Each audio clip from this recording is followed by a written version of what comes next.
Hello everyone. एक छोटा सा स्टोरी था, मतलब ये वीडियो बनाने का के पीछे एक्चुअली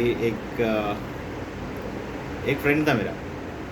वो बेचारा बहुत दिनों मतलब गांव से बहुत सपने लेकर आया मुंबई में, और यहाँ पे सोचा कि चलो यार ठीक है, यहाँ पे जॉब तो तुरंत मिल ही जाएगी। अब बेचारा 2-3 कंपनी में गया और वो वहाँ पे 1-2 बार रिजेक्ट हो गया, क्योंकि जब अब हम जब गांव से आते हैं तो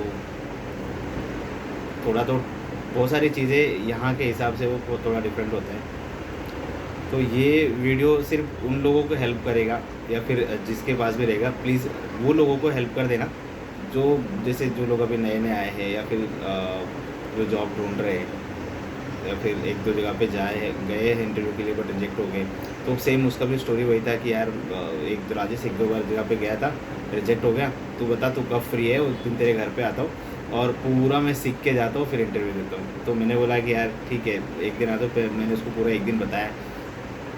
फिर मतलब होता है ना कि हर बार आपको 2-3 लोगों का तो कॉल आता है कि यार मेरे को भी जॉब लेकर आता है, बट क्या क्या पूछेंगे वो भी बता। तो हर किसी को ये पॉसिबल नहीं है कि रोज़ आप बुलाओ और रोज़ वो सारी चीज़ें बताते रहो, क्योंकि ऑब्वियसली आपको भी जॉब है तो आपको जॉब पे भी जाना है। सारी चीज़ें मैनेज करने के बाद आपको बस उतना टाइम नहीं बचेगा कि आप किसी को 2-3 घंटा बुला के या फिर वहाँ पे जाके उनको एक्सप्लेन करो। तो फिर उसने मेरे को एक दिमाग दिया कि भाई एक काम करना है यार, वो सारी चीज़ें तू जो मेरे को बोल रहा है ना उसको वीडियो बना के मेरे को भेज दे, मैं 1-2 बार देख लेता हूँ, फिर इंटरव्यू के लिए जाता हूँ। तो मैंने बोला हाँ यार ये तो सही बोल रहा है, तो काम करता हूँ मैं वीडियो बना के डाल देता हूँ। तो सेम चीज़ की वजह से ना मैंने डाला था, क्योंकि जब गांव से लोग आते हैं ना तो बड़े मतलब सोच के आते हैं कि नहीं यार हमें मतलब ठीक मतलब रहना है। बट बहुत बार ऐसा होता है कि अब जब फर्स्ट टाइम मुंबई आते हो या फिर कोई भी सिटी में जाते हो, जैसे अपने यहाँ घर गांव से निकल के जब वो कमाने के लिए बाहर आते हो, जैसे अर्निंग करने के लिए बाहर जब जाते हो, तो वहाँ पे थोड़ा सा स्ट्रगल होता है। जॉब मिला नहीं मिला, तो जब भी आप इंटरव्यू के लिए अगर जाते हो तो सबसे पहली बात ना आपके आपके माइंड में होना चाहिए, मतलब दिमाग बना ले कि मैं अगर इंटरव्यू के लिए जा रहा हूँ तो ऐसा कोई बड़ा काम नहीं है, बस सिंपल सी चीज़ें आपको बताना है कि जो मैं काम करने आया हूँ मैंने पूरा दिमाग से सोच लिया हो कि अब मेरे को यही काम करना है। क्योंकि कोई भी कंपनी जब आपको हायर करती है ना, या कोई भी मैनेजर अगर आपका इंटरव्यू ले रहा है, तो सबसे पहला तो चीज़ एक ये देखता है कि यार अगर मैं जिसको हायर कर रहा हूँ क्या वो एक लंबे टाइम के लिए मेरे पास सस्टेन करेगा कि नहीं। क्योंकि ऑब्वियसली कंपनी आपको हायर करती है, फिर 1 महीना आपको ट्रेनिंग देती है, ट्रेनिंग के बाद आपको 2 महीने से 3 महीना आपको वो पूरा सिखाती है सारी चीज़ें प्रोडक्ट। और जब एक बच्चा पूरा सीखता है तब तक अगर उसको मन नहीं लगा तो फिर वो छोड़ देता है। तो कंपनी उसके जो भी इन्वेस्ट करती है वो फिर वापस दूसरे कैंडिडेट को उसको लगाना पड़ता है, कि एक को सारा चीज़ें सिखाना और फिर छोड़ देना, फिर दूसरे को, तो वैसे बन नहीं पाता है। तो हर वो इंसान जब इंटरव्यू लेने जाता है तो यही देखता है कि मैं जिसको सेलेक्ट कर रहा हूँ क्या वो मेरे पास लंबे टाइम के लिए है। तो अगर आप जेन्युइनली अगर लंबे टाइम के लिए देख रहे हो तो आप ये डिसाइड कर लो कि हाँ, अगर मैं जॉब के लिए जा रहा हूँ तो मैंने पूरा माइंड बना लिया है कि अगर मैं सेल्स चुन रहा हूँ या कस्टमर सर्विस चुन रहा हूँ तो मेरे को यही लाइन पे जाना है। भले नहीं पता कि आगे चल के क्या होगा, मे बी वो जब आप एक बार अच्छे से पूरा ट्राई करोगे, मे बी आप फेल भी हो सकते हो और सक्सेस भी हो सकते हो। दोनों का चांसेस होता है, वो डिपेंड करता है आपको कि आपने कितना माइंड बना रखा है। जैसे कई बार होता है ना कि जब लोग सेल्स का नाम सुनते हैं तो पहले डर जाते हैं, अरे नहीं यार बहुत टारगेट होगा, बहुत प्रेशर होगा। पर प्रेशर, लाइफ से ज़्यादा प्रेशर कुछ नहीं होता, क्योंकि लाइफ इतनी बड़ा प्रेशर दे रहता है कि जो हम मिडिल क्लास की जो फैमिली होती है ना, वो इतने फाइनेंशियल क्रैशेस आता है कि उससे बड़ा प्रेशर इंसान को हो ही नहीं सकता। तो क्योंकि ऑब्वियसली आप अगर आपको कंपनी पे कर रही है तो कंपनी आप ऑब्वियसली आपको रिटर्न में कुछ ना कुछ तो पूछेगी, चाहे एक कंपनी में रहिए आप या फिर दूसरे कंपनी में जाओ या तीसरी कंपनी में जाओ, हर कंपनी में आपको पूछेगा। तो नॉर्मली जब इंटरव्यू देने के लिए आते हैं तो सबसे पहले यही देखते हैं कि जो बच्चा आया है उसका बिहेवियर कैसा है। बिहेवियर अगर दिखता है कि नहीं यार बच्चा ठीक है, मतलब कर लेगा, तो आपसे सबसे पहले यही पूछता है कि आप अपने बारे में बताएं। तो कुछ बच्चे रहते हैं जैसे बोलते हैं कि सर मेरा नाम ये है, जैसे मेरा नाम राजेश है, मैं ये यहाँ पे रहता हूँ और ये सिटी से आया हूँ, यहाँ पे पढ़ाई कर रहा हूँ। तो दूसरा सवाल ये होता है कि आपने कितने तक पढ़ाई की हो। तो कुछ जैसे ग्रेजुएशन किया है, कुछ 12th किया है। तो नॉर्मली अभी जो हमारी इंडस्ट्री होते हैं वहाँ पे तो 12th पास वाले को लेते हैं। तो कई बार एक सवाल आता है कि सर आपने जॉब क्यों, मतलब स्टडी क्यों छोड़ दी। तो कुछ बच्चे फंस जाते हैं कि नहीं अभी मैं कंटिन्यू कर भी रहा हूँ। तो इंटरव्यू लेने वाला तो यही सोचता है कि कंटिन्यू कर रहा है, मतलब मैं भी अभी कॉलेज छोटा है, 2-3 महीने बाद का टाइम है, फिर वो चला जाएगा। तो वो एक वहाँ पे रिजेक्ट होने के चांसेस हो रहे हैं। तो अगर आप वैसा है तो पूरा एकदम क्लियर आप वहाँ पे बता सकते हो कि देखो अब जहाँ तक मैंने पढ़ा वो क्लियर हो गया। या तो मैं 12th हूँ तो यहाँ के बाद अब मैंने माइंड बना लिया कि अब मेरे को जॉब करना है। अगर मैं ग्रेजुएशन हूँ तो ग्रेजुएशन के बाद मैंने अभी माइंड बना लिया कि अब मेरे को जॉब करना है। स्टडी रोकने का 2 ही रीज़न होता है, एक या तो पढ़ाई में मन नहीं लग रहा है या तो फिर फाइनेंशियल इशू की वजह से। तो वो चीज़ें ना वहाँ पे अगर आपने बता दिया ना कि भाई जहाँ तक मैं पढ़ा हूँ, अब मेरे पूरा अपना बैक ऑफ माइंड मैंने बना लिया हूँ कि अब मेरे को जॉब करना है।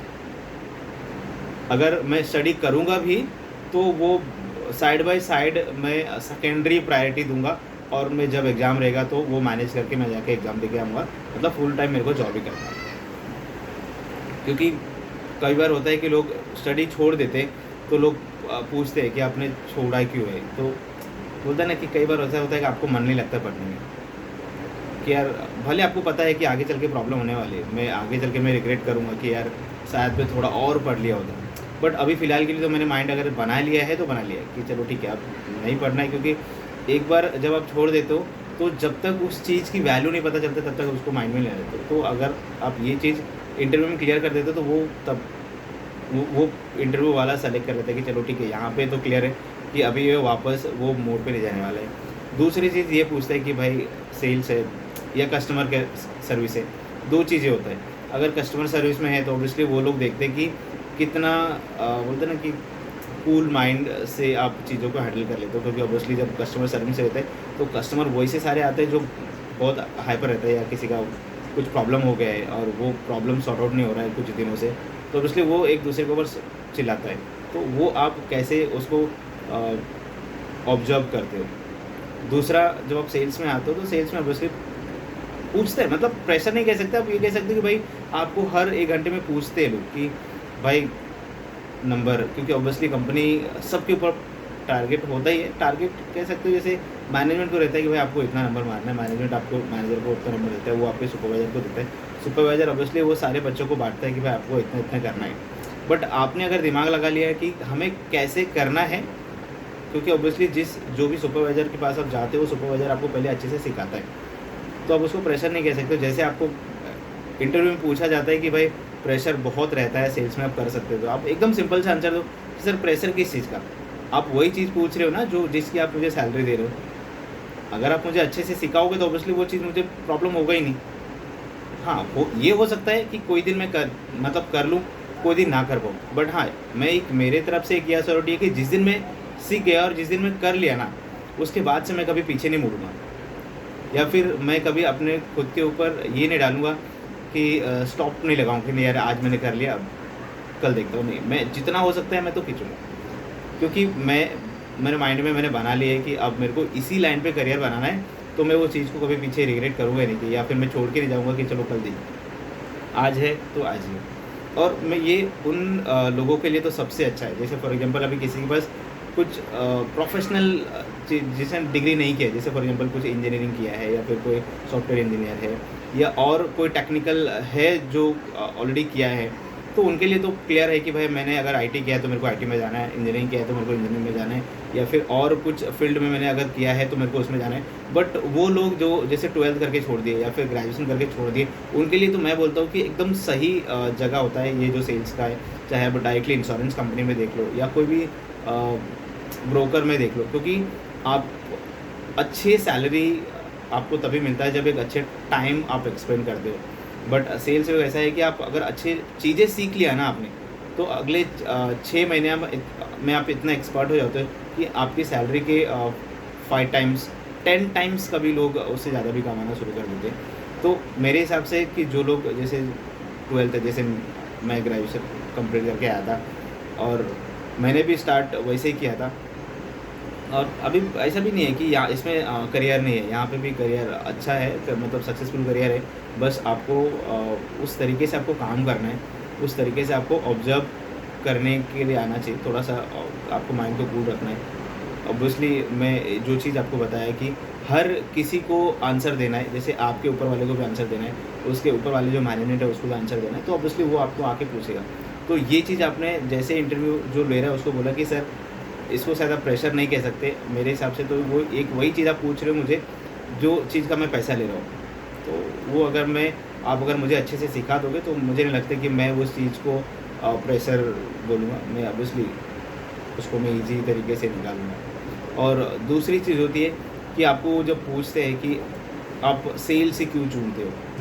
देखो सेल्स लोग इसीलिए चुनते हैं कि एक बोलते हैं ना कि इमीडिएट इफ़ेक्ट पे आपको वो ज़्यादा पैसा मिलने का चांसेस होता है। जहाँ पे जैसे मैंने बताया कि सेल्स में कभी-कभी लोग आपके 5 टाइम्स सैलरी का 5 टाइम्स ज़्यादा भी लोग कमा लेते हैं। तो वो इसके लिए सेल्स होता है। और दूसरी आप अगर लंबे टाइम के लिए भी अगर आप जॉब देखते हो ना, तो कोई भी कंपनी या कोई भी मैनेजमेंट आपको लेने के लिए इमीडिएट रेडी होता है। उनको भी पता है कि अगर मैं इस पे इन्वेस्ट करता हूँ, तो ये आगे चल के एक प्रॉपर एसेट्स बनेगा।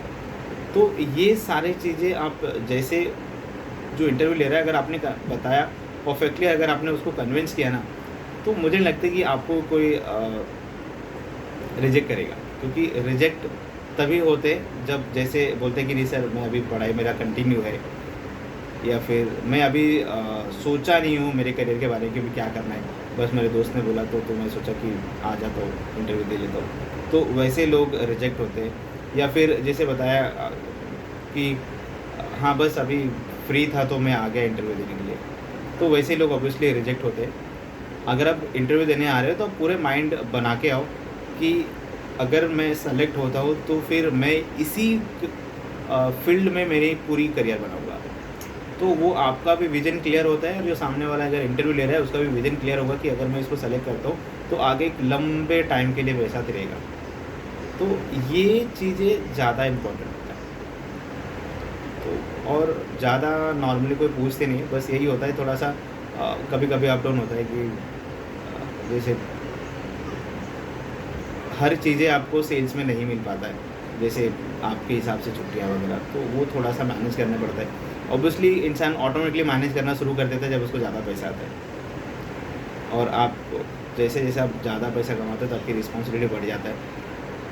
तो जब भी आप कोई भी इंटरव्यू लेके सेलेक्ट करता है तो एक रिस्पॉन्सिबल वाले को ज़्यादा सेलेक्ट करते हैं, क्योंकि उनको पता है कि अगर ये रिस्पॉन्सिबल है तो ऑब्वियसली किसी हाल में भी आपको वो सारी चीज़ें काम करके देगा जो आप उसको असाइन करते हो। तो वो एक ज़्यादा इम्पॉर्टेंट है। तो अगर आप अल्टरनेट ऑप्शन में लेके अगर जाओगे इंटरव्यू देने के लिए कि सर ये तो मेरे लिए अल्टरनेट है, तो अल्टरनेट वाले को ऑब्वियसली वो रिजेक्ट होने के चांसेस ज़्यादा होता है। ठीक है। बाकी रह गए प्रोडक्ट, तो प्रोडक्ट बहुत सारे प्रोडक्ट होते हैं जो आपको अंदर इंटरव्यू के बाद जब आप सेलेक्ट होते हो तो आपको 15 दिन का ट्रेनिंग मिलता है। वो भी मैं आपको आगे चल के थोड़ा सा बता दूँगा एग्जैक्टली क्या प्रोडक्ट होता है, कि या प्रोडक्ट अगर है तो प्रोडक्ट को कैसे बेचते हैं। इट्स वेरी ईजी, क्योंकि अगर कोई भी चीज़ अगर आप बोलते हैं ना कि फ़ोन पे अगर किसी को कॉन्फिडेंटली अगर आप बता रहे हो, क्योंकि ऑब्वियसली आपको आप जो बेच रहे हो वो डिपेंड्स करता है आप वो कंपनी को कैसे प्रमोट कर रहे हो, मतलब वो कंपनी की ब्रांडिंग हम कैसे कर रहे हो, वो ब्रांड के हिसाब से कस्टमर ऑटोमेटिकली आके लेके देते हैं। आपको कस्टमर को नहीं बेचना है, आपको ब्रांड बेचना है, तो वो आराम से हो जाता है। और कस्टमर भी ऑब्वियसली कोई कस्टमर अगर आपके कंपनी के वेबसाइट पे अगर आया है तो कुछ ना तो कुछ उसके दिमाग में रहेगा, तो ये वेबसाइट पे आया है। तो ये कभी सोच के नहीं चलना चाहिए कि यार नहीं होगा। हर चीज़ें, हर एक प्रॉब्लम का एक सॉल्यूशन है, बस वो सॉल्यूशन आपको ढूँढने आना चाहिए। ठीक है, तो बाकी अगर जो प्रोडक्ट वगैरह है वो आपको नेक्स्ट वाली वीडियो में बताऊँगा, तो वो भी आपको थोड़ा क्लैरिटी हो जाएगा कि कभी-कभी से जब आप इंटरव्यू में जाते हो तो बोलते हो लोग कि ठीक है आप मुझे ये चीज़ें सेल करके दिखाओ, तो उसको कैसे सेल करना है वो भी मैं इसके जो नेक्स्ट वाली वीडियो आएगा ना उस पे मैं अपलोड कर दूँगा। कि अगर आपको कोई पूछ लिया कि चलो आप मुझे ये फ़ोन बेच के बताओ या ये पेन बेच के बताओ, तो आप कैसे उसको बेच सकते हो सामने वाले को। Thank you.